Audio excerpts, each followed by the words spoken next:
Stafford, along with now official and former head coach Fred Scott. And boy, what a tournament we've had. It's a tight team race for a second. It looks like Plainville might have this thing wrapped up, but we just saw a great finish to 160 pounds. Again, as the championship goes to Derek Bonner of Silver Lake.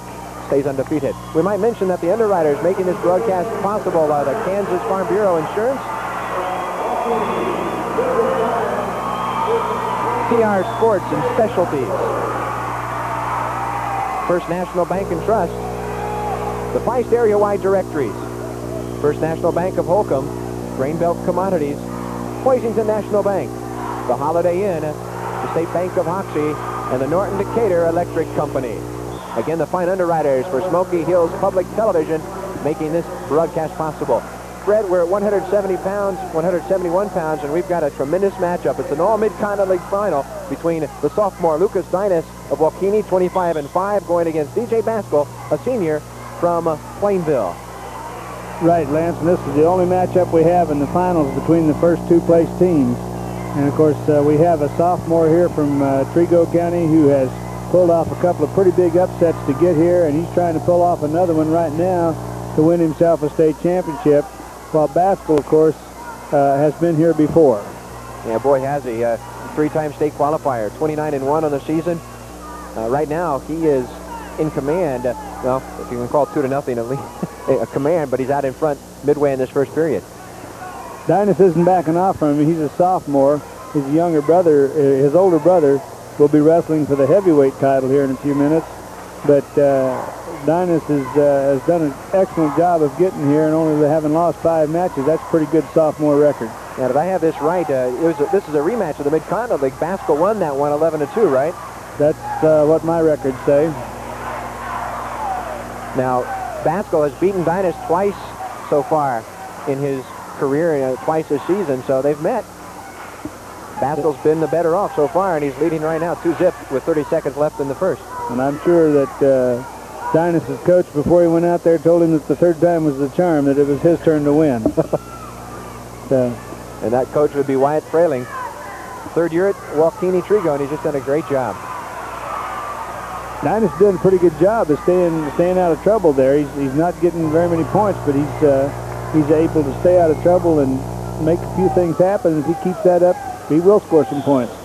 Well, Dinas in the semifinals upset a good wrestler, senior Dane Garrett from Hoxie, to get to this point, and that was in overtime, a 4-2 decision. So we called him a dark horse coming in, but he's got to definitely be someone you wouldn't expect to be at this point. So pleasant surprise for the Golden Eagles.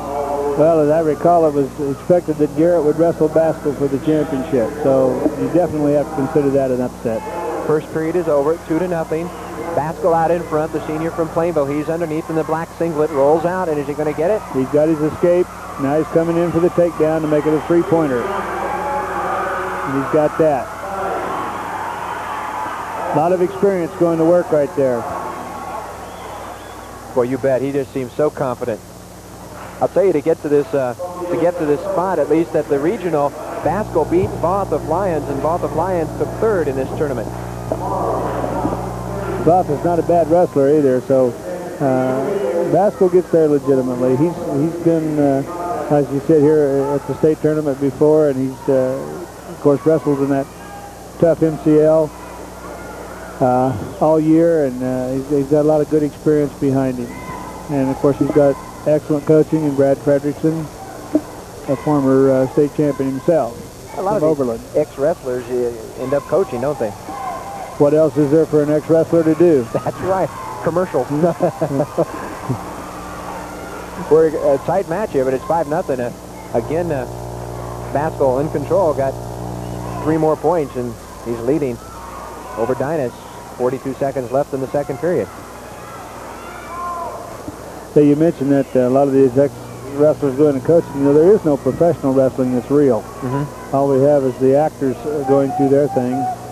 Many of those guys were former wrestlers, but there is no real legitimate professional wrestling. Of course, Baskell's got that cradle now. Got Dinas on his back. He scored at least 3 points on it so far, and now he's got to try to put it down. Of course, you see referee Jim Worth sitting there looking at it like he's not real interested. That's because Baskell's underneath Dinas' shoulders, and there's no way he can put it down right now. or something between him and the mat. Yeah, it's pretty hard to pin a man if you can't touch the mat. That's a 3-point near fall. Leaves it at 8-0. Boy, he is in control, and you can tell he's just showing that senior confidence. 8-0. We're into the third period. And Walkini Trigo, the Mid-Continent League champs, followed by Hill City, Stockton, Phillipsburg, and Plainville. Ellis right there. Then Smith Center, Norton, and Osborne. We'll look at the Northwest Kansas League results in a few seconds. Basketball's going after that takedown hard. Wants to run that score up a little bit, and maybe even turn it into a technical foul or a foul. Oh boy, I tell you, if Basco wins this one, I don't think anybody's going to catch Plainville. Well, if Basco wins this one, there's no way anybody can catch Plainville. Mathematically, they are eliminated. Then the race becomes for second. Again, we're there with Walkini Trigo, then Hoxie and St. Francis all within 0.5 of a point. I noticed in the paper before the tournament started, Coach Frayling over at Walkini said their goal was to place at least third or better in every tournament they've been to, and this is the only one they have left, and they have done that. So it looks like they're going to meet one of their team goals. Got a couple more points. Basco's leading 10-0, but for Dynas, a valuable lesson. Again, the first part of that brother team of Dynas and Dynas, the Dynamos from Walkini, his heavyweight brother, coming up in a little bit. We've got the referee signaling that we've got a potentially dangerous situation here, and now we're out of it. They're working the edge of that circle on the mat. Dynas trying to get away and get some advantage. He just has not been given any angle of attack at all. Basco's just been on the attack this entire match. Basco knows that he has to keep pressure on all the time, or he's not wrestling a slouch here. He's wrestling a good wrestler, and he knows he has to keep pressure on. As long as he keeps pressure on, he's okay. But he lets up a little bit. Things could turn around in a hurry. Now it's 10-0 lead at 47 seconds in a hurry. He's becoming a little wild as time's running out on the sophomore Dynas. He's 25-5 on the year. He had a good season. He's the third at Colby, behind Renner of Oakley and Garrett of Hoxie. Well, I know a whole lot of wrestlers out there would take that 25-5 record and be tickled to death with it. You betcha. 28 seconds and counting up. He almost steps out of it, and he does. Winds up with a reversal out of it. What could have been real trouble for him, he's able to pull his arm loose there and just jump right back down on top of Basco. Well, he's making it interesting. It's still 10-2, though, but he's running out of time. 10 seconds. What does Lucas have in his heart? Let's see if he can do it. He's got a big mountain to climb. Crowd's counting it down. That's got to be considered some kind of a moral victory for Dynas, simply because he was able to go the distance and do a good job against an excellent wrestler. And, of course, for Basco, he's able to hold on and win himself a state title, which is what he came here for. Boy, you're absolutely right. 10-2, that's the final. Basco did win the state championship, and that's going to cement it. If it wasn't already set in stone, Plainville's going to win the team championship, and Basco wins this one at 171 pounds. He finishes at 30-1 with a 10-2 decision over Lucas Dynas, a sophomore for Walkini Trigo, with a record of 25-6. And as we take a look ahead, we might take a look back as the slow motion instant replay shows a move on the mat.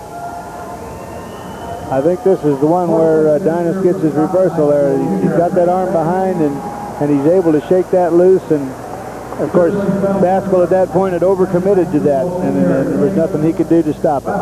Yeah, when you overcommit, boy, that puts you in a world of hurt. At 160, they're awarding Derek Bonner, again, the gold medal from Silver Lake, runner-up Curtis Strange of Leavenworth and Immaculata. We might mention at 160, McLaughlin of Atchison third, Van Eaton of Stockton fourth, Lang of Golden Plains, of Garden Plains fifth, and Beaker of Hoxie in sixth, that at 160. We just finished up 171 pounds, and we saw